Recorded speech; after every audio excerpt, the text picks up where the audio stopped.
Perguntinha que não quer calar no mundo político. O presidente Luiz Inácio Lula da Silva e seu pré-candidato ao governo de São Paulo, Guilherme Boulos, vão sofrer punição da Justiça Eleitoral por terem praticado campanha eleitoral antecipada? Eis a questão. Pode ter outra perguntinha também, né? O Tribunal Superior Eleitoral vai aplicar uma punição exemplar e dura contra Lula ou contra Guilherme Boulos por ter cometido esse crimezinho eleitoral no dia do trabalho? É outra questão. O TSE vai aplicar a isonomia, igual eles fizeram com Jair Bolsonaro, né? Jair Bolsonaro foi punido porque promoveu uma reunião com embaixadores e está inelegível por causa disso. Teria feito críticas ali na reunião ao sistema eleitoral brasileiro e aí paga por isso com a inelegibilidade. Será que esse mesmo princípio pode ser aplicado para Lula, que fez uma reunião política no Dia dos Trabalhadores, bancada pela Petrobras e pelo SESI, dinheiro público envolvido em um ato oficial em que Lula bobeou e fez campanha descarada para o candidato Guilherme Boulos, que vai disputar duramente a Prefeitura de São Paulo? Então são perguntas que precisam de uma resposta urgente. Deve chegar aí uma enxurrada de pedidos de punição a Lula e a Boulos na Justiça Eleitoral. O deputado federal Nicolas Ferreira já garantiu que a dele vai ser enviada em breve, urgentemente, à Justiça Eleitoral. Agora, que providência será efetivamente tomada em relação a isso? A legislação brasileira é muito clara. Campanha eleitoral antecipada não é permitida. A autoridade, utilizando a máquina pública, não pode nem sugerir pedido de voto a qualquer candidato. Isso é crime eleitoral, batom na cueca, sem dúvida nenhuma. Agora, será que esse tipo de regramento se aplica a Luiz Inácio Lula da Silva? Ou, melhor perguntando, será que esse tipo de regramento se aplica à esquerda tupiniquim? Ou o sistema juristocrático daqui da nossa terra só gosta de punir a tal direita? É isso? É isso que precisa ser respondido, é isso que precisa ser desvendado. Até agora, o que se tem visto é uma tendência de falta de liberdade na eleição. O Tribunal Superior Eleitoral já baixou 12 resoluções que prometem pegar pesado contra qualquer tipo de propaganda ilegal, sobretudo nas redes sociais. A coisa ficou tão feia que até o Google desistiu de ganhar dinheiro vendendo anúncios eleitorais. Esse ano, temendo aí a linha dura do TSE, o Google nem vai oferecer esse tipo de serviço. Não terá campanha via Google para candidato, nem pagando, porque o Google é que não quer pagar pela responsabilidade do conteúdo, já que o Tribunal Superior Eleitoral, driblando toda a legislação possível, inclusive a Constituição, quer responsabilizar a rede social pelo conteúdo do que é veiculado nela, o que é uma coisa absurda. Isso aí equivale àquela história da piada do português. Você vai punir, né, o sofá porque você encontrou sua mulher traindo você com ele no móvel. Então, essa lógica é uma lógica absurda. Agora, essa história de punir ou não Lula também suscita um outro debate interessante, e o debate que é fundamental: a liberdade eleitoral. Estamos lutando pela plena liberdade na eleição? Esse é um ponto que tem que ser bem batido e ficar muito claro. É justo que você seja punido por qualquer coisa numa campanha eleitoral ou numa pré-campanha eleitoral? Essa história de separar pré-campanha de campanha já é um artificialismo danado.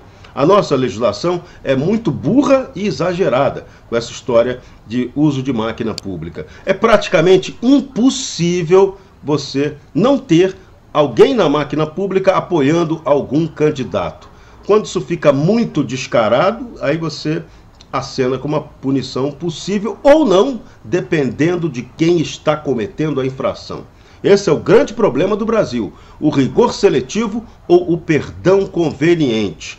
Quando interessa, o cara não é punido, mas se o cara for inimigo do grupo político que está querendo chegar ao poder, aí ele toma pau. Então isso não é justiça. Agora, de novo, é importante e fundamental questionar: é preciso ter tanto rigor na campanha eleitoral ou não seria melhor garantir uma campanha eleitoral livre, em que as pessoas podem se manifestar livremente? Todo mundo sabe, todo mundo sabia que Lula tem a preferência pelo Boulos. Então, se o Lula estiver do lado do Boulos, ele vai estar fazendo campanha eleitoral? Talvez não, mas pode passar essa imagem. Mas Lula ontem deu um mole total, vacilou, deu uma de esclerosado político. Ele claramente pediu voto para Boulos. Disse que todo mundo que votou nele, Lula, em 89 e todas as eleições que sucederam de lá para cá, desde que temos eleição para presidente, tem a obrigação de votar no Boulos para prefeito de São Paulo.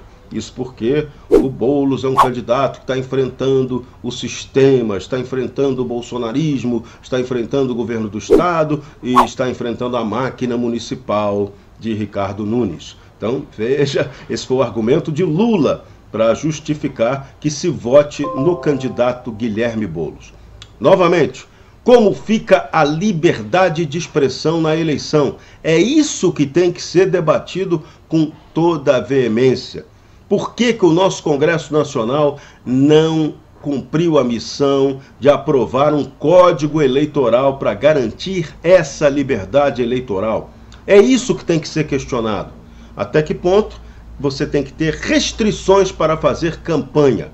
A política exige liberdade. Se você não puder atacar nem se defender numa campanha eleitoral, essa campanha eleitoral se torna inútil, se torna insossa, pode se tornar parcial, como tem acontecido no Brasil nos últimos anos, porque o que vem ocorrendo, a Justiça Eleitoral, ou o Judiciário Eleitoral, melhor dizendo, pode tomar medidas a favor de um ou outro candidato e elas podem não ser consideradas tão justas assim.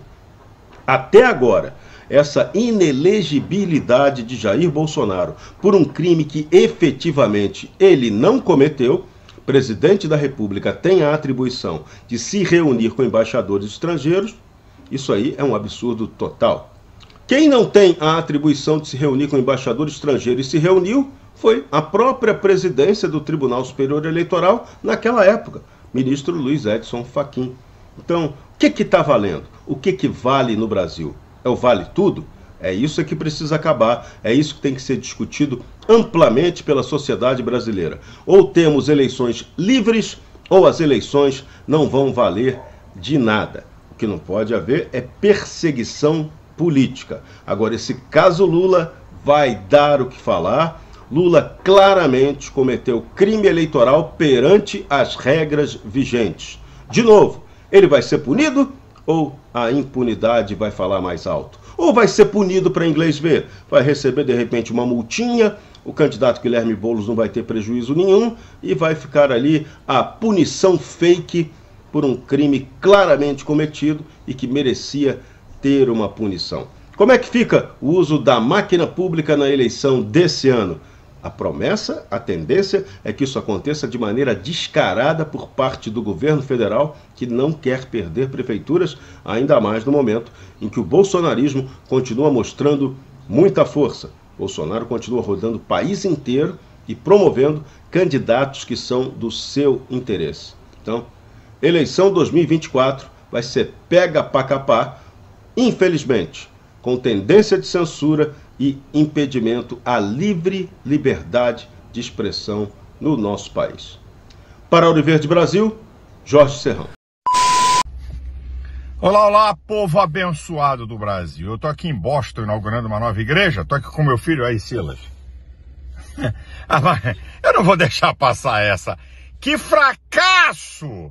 Dia 1º de maio, até Lula dizendo que a manifestação foi mal convocada. Vocês fazem isso há anos, rapaz. Deixa de desculpas farrapadas, vocês não têm povo, não. E aí?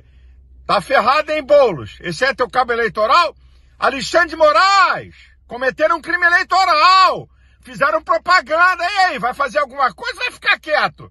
Que vexame, não tinha 1% do que deu em Copacabana. Eu vou mostrar as imagens do evento fracassado de Lula de 1º de maio, as imagens de Copacabana, comparar uma com a outra, depois só a imagem deles.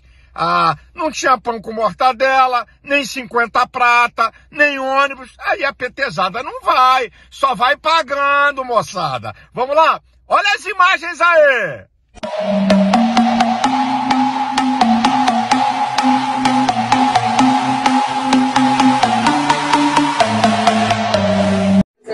Aí sim, os discursos dos representantes do sindicato. O tema de hoje, a festa de hoje, o evento, tem o tema Por um Brasil Mais Justo.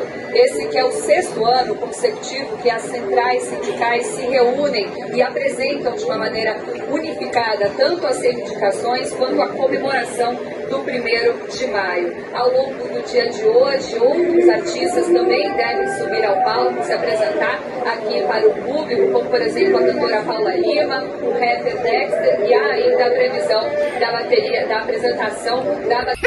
Que vexame! E aí? A USP não vai dar o número não? Cambada de cretinos esquerdopatas, não quer dar o número lá não? Do evento deles? Minha gente, esses caras não estão com nada. Não tem povo com eles. Bolsonaro dá um grito e vem multidão. Tá aí a prova, minha gente. Olha, eu vou deixar o final aí para uma gargalhada. E quero ver os deputados do PT semana que vem na tribuna falando do evento. Vamos lá, minha gente. Deus abençoe o Brasil. Deus abençoe você. Deus abençoe a sua família. E eu termino aí com uma gargalhada para vocês.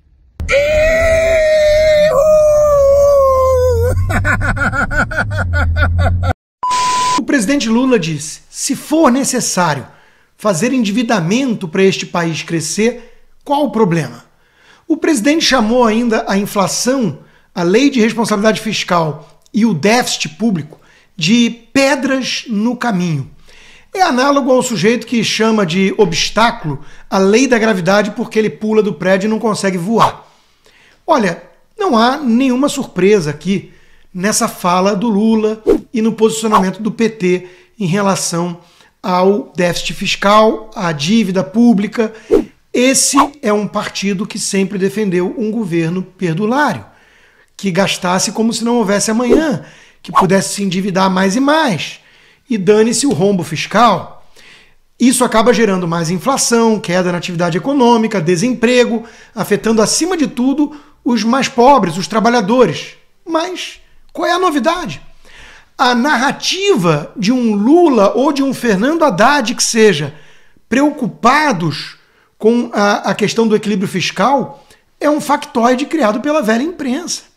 Isso nunca existiu. Nesse mesmo dia da fala do Lula, você ia no Globo e estava lá uma análise de que o Fernando Haddad está sofrendo ataque de tudo que é lado, do Congresso, tadinho, e do próprio PT, além de cenário internacional. Ora bolas, o Haddad está lá por ser um poste apagado, não ter luz própria. Faz o que o PT manda, faz o que o Lula determina. E o Lula nunca teve compromisso com a ortodoxia fiscal. Pintar o Fernando Haddad como uma espécie de Paulo Guedes, com um olhar mais social, ou quem sabe sedutor, que toca violão para encantar a jornalista da Globo News, isso é uma palhaçada, nunca existiu esse Fernando Haddad. Pelo amor de Deus, a tese de economia dele é a favor do modelo soviético. Cadê o Fernando Haddad ortodoxo? Isso não existe. O PT jamais, inclusive Fernando Haddad, falou em cortar gastos. O equilíbrio deles é sempre por mais e mais e mais arrecadação, mais tributo, mais imposto. É a verdadeira tara da esquerda. Então é realmente um espanto. O espanto de alguns analistas, jornalistas. Por exemplo, o Henrique Meirelles, sujeito rico, banqueiro, né? Henrique Meirelles no Estadão disse: é hora de olhar não só para a arrecadação, mas também para as despesas. O país precisa pensar na reforma administrativa para tornar os gastos mais racionais. E eu pergunto, ele está dando esse recado para a turma do Lula? Ele fez o L. Ele não sabia que do outro lado tinha o Paulo Guedes, que defende isso? Por que ele, que se diz um liberal, alguém de mercado, escolheu então o Lula? E agora vai pedir responsabilidade fiscal e racionalidade nos gastos para a turma que é compulsiva nos gastos? Isso é análogo a você ajudar a colocar um alcoólatra para cuidar do bar e falar assim, olha, não é para beber muito, tá? Quem age assim está chamando o responsável alcoólatra pelo bar de irresponsável? Ou será que está se colocando como o verdadeiro irresponsável ou até mesmo palhaço na história? Porque cá entre nós, quem fez o L tinha a obrigação de saber que estava ajudando justamente a turma que não quer saber de responsabilidade fiscal a voltar à cena do crime, como diria Alckmin. Agora, aguenta. A palavra acordo está em desacordo com a realidade. Né? É chantagem mesmo. Esse tipo de acordo é uma das coisas mais sórdidas que eu já vi. Eu estava lendo o caso de uma menina contando que assinou cedeu a chantagem e ela conta que tirou a tornozeleira. Para tirar a tornozeleira que ela usava havia 14 meses. Ela saiu da cadeia por falta de provas, com tornozeleira. E submetida a todas essas restrições. Toda semana se apresentar na delegacia, não pode se afastar, usando tornozeleira. Não podia ir para o trabalho, não podia viajar, etc, etc. Além da vergonha, né, que ela passava, quando deveria ser motivo de orgulho até aquilo. Mas imagine como é que está a cabeça de uma pessoa que sem ter feito nada, sai da cadeia, mas descobre a meia liberdade. Você está aprisionado a uma tornozeleira. Ela diz que ela foi alvo de manifestações de repúdio até dos companheiros da cadeia. Olha o que eles conseguem, que não assinaram o acordo. Porque no acordo você admite o que não fez. Você admite ter praticado os crimes que eles querem imputar a você e, portanto, você fica sujeito a ser preso novamente se não cumprir uma das restrições, que continuam por um tempo. E algumas, tudo depende do Alexandre de Moraes. Alguns voltaram à cadeia, porque viajaram, sendo que, segundo o próprio Supremo, não há provas contra eles.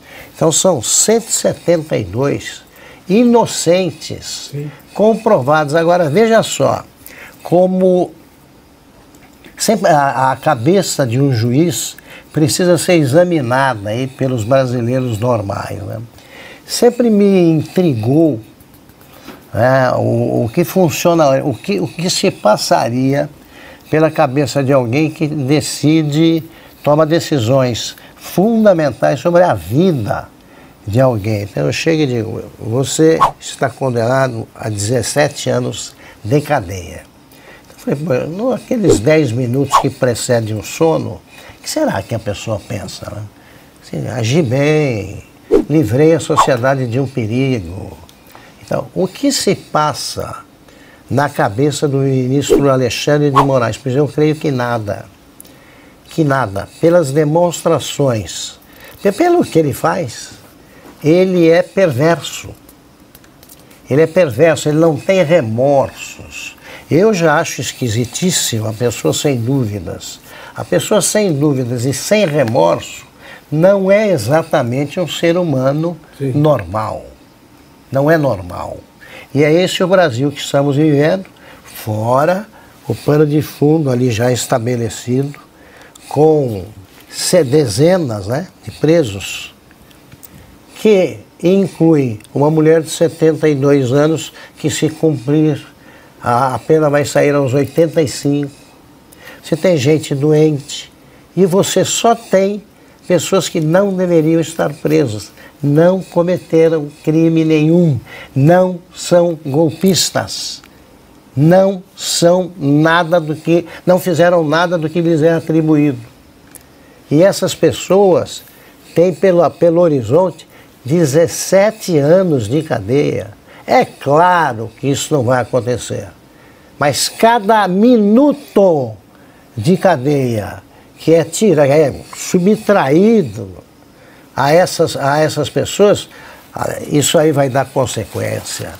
Vai dar consequência. Se não provoca nenhum tipo de reação na cabeça do culpado, outras reações haverá de provocar, porque isso é crime. Isso é crime, é uma prova de perversidade. E juiz perverso não é juiz. Não é juiz. Augusto, eu vou repassar aqui, consegui pescar no nosso chat muitos comentários aqui, mas a Deusdete Santos disse o seguinte: eu faço uma pergunta para Augusto Nunes, que ele é jurista. Nesse caso, não era para a OAB estar defendendo o povo de bem e patriotas, Augusto? A gente sempre fala da participação, da presença, né, da OAB. A OAB ou o presidente da OAB, que a representa, né, é um covarde.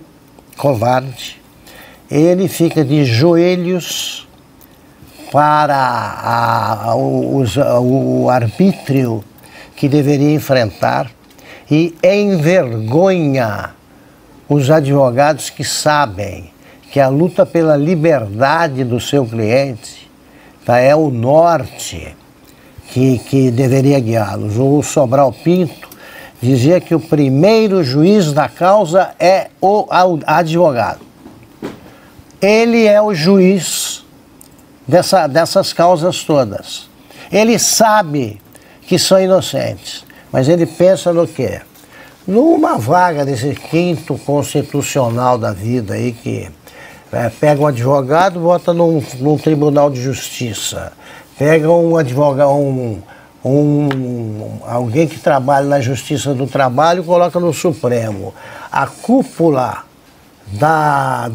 do Poder Judiciário não representa a base do Poder Judiciário, tá? E vai transformando a Corte Suprema americana numa piada